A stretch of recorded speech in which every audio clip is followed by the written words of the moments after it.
So if you have a webcam, if you have a digital camera that has some sort of direct input into your computer, maybe via USB, or you're using something like a video capture device, like a cam link, for example, you can certainly add that into OBS and that can be really useful.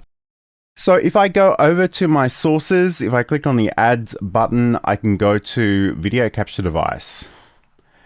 And this is where we can add our camera. So it's a really good idea to get into the habit of actually giving things names. So I'm going to call this one Osmo Pocket 3. Again, this is just for your reference, so you know what your scenes and sources are called, and we'll click OK. Now we get to pick the device. So here you'll see that I've got a bunch of different things in here, including virtual cameras from other pieces of software. Go with the Osmo Pocket 3.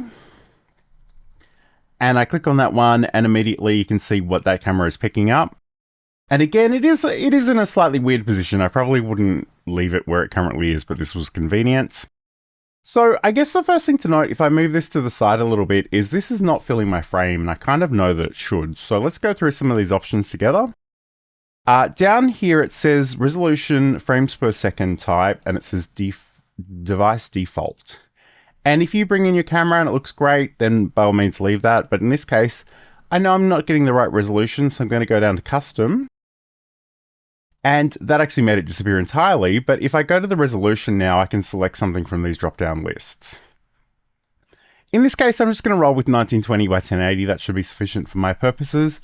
And you'll see that it's actually filled in this section here. We can adjust other settings if that is desirable. So video format, color space, color range, buffering, you can flip it vertically. So if I'm hanging my camera from my teleprompter, which I have done in the past, I can certainly flip it if I need to. Apply rotation data from camera, if any. Again, this will only apply to certain cameras.